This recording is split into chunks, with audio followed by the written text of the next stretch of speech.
Welcome back to GMQC at 11. It is Plants and Gardens time with Craig Hignite, and it's your special day. Happy birthday. Thank you. Happy birthday. It doesn't happen very often, although a few years ago, I actually was on vacation in the Caribbean on Super Bowl Sunday.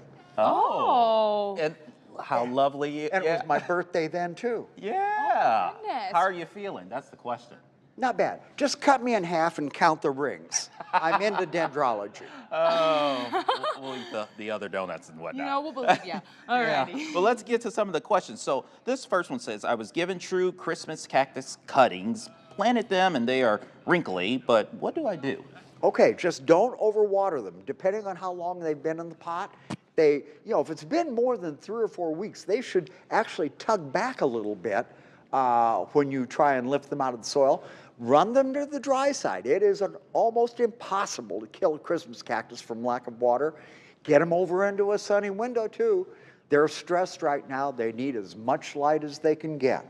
Oh, relatable, Craig. And so then Karen asked, I didn't get my knockout roses trimmed last fall. How far should I trim them, and when this spring? Anytime. Anytime now that we're past the first of the year. And I would take them down to about 12, 15 inches, about knee high above the ground.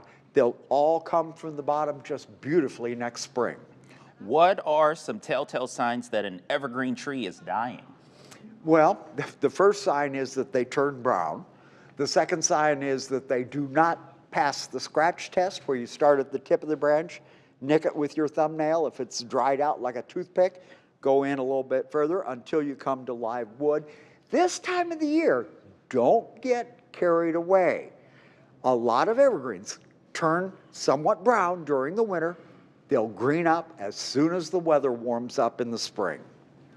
And then we have Lindsay asking, if someone wanted to start an indoor garden, what sort of things would they consider regarding during setup? Well, the first thing you need is a well-draining pots, always with drainage holes, a well-draining soil, and plenty of light.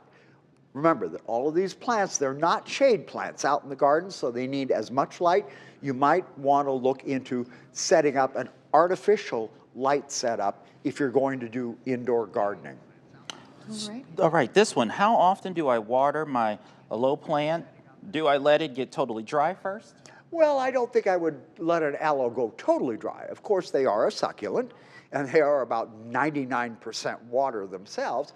You will let it dry out better than a normal house plant. I would say when the pot is dry about 1/3 down, it is time to water. Water thoroughly, drain the excess, always. And again, they need plenty of light. Being a succulent, they're a very high light plant. Oh, and like all plants, we want to give them that quarter turn every 3 or 4 days, because they are going to pull toward the best light, and you don't want them laying over the side of their pot. And we have Jennifer Summers, who used to be our digital person here. She's now in St. Louis. Hi, Jen. Yeah. She said, any tips for preserving cut flowers for Valentine's Day? Okay, there are things you can do. One, you always want to use clean water. I would be putting a floral preservative in the water. Recut the flowers after you get them so that they can take up the water, and check them every 3, 4, 5 days and replace the water with fresh water with preservative in them.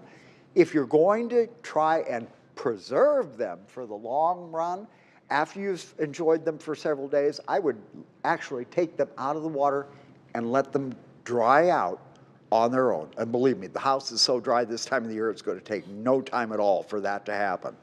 All right, and really quickly, when can I prune a maple tree, this says? Maple tree, anytime now. And I'd get it done sooner than later. They pull up their sap very early in the spring, so if you get it done now while the ground is still very cold, that cut is going to dry out so it doesn't bleed too much when the sap finally comes up in the spring. Great. Well, we are going to quickly go into break, but we'll be right back answering all your questions.